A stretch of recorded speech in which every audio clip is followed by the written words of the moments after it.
All right, so we're going to talk about the ORBX real quick, just to show you some quick settings. These just leave alone.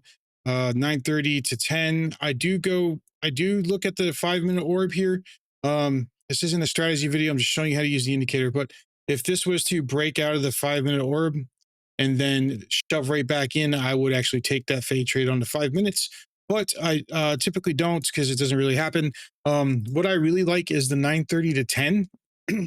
And then I'll swat. And if I don't get the, if it says fade, if I don't get the fade trade by then, I'll go to the 10:30, and so 9:30 to 10:30, and then see if it fades. If it doesn't, then we're probably in a full blown breakout, and I'll go for that. Settings, these are all default. I just use 9:30 to 10. And what am I doing here? It says fade, so I'm in fade mode. I'm looking for a reason to get into a breakout or a break of the zone. Okay, and I'm looking at my FLBs over here. I got a 15, 30, and 45, and I'm looking for the fade.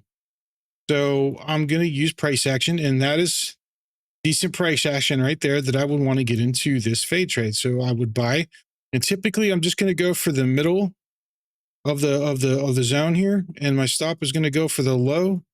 But I would like to try to get a little bit more out of this, but we'll just, for this video's sake, just showing you that this thing's telling me to fade. So I'm fading it and I'm not breaking out, and I'm going for this trade right here. And there it goes, hits it.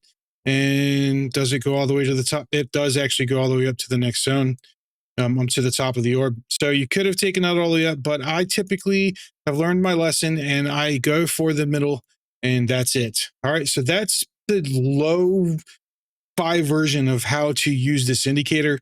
I would suggest that you tour with it, play with it, and see what works best for you.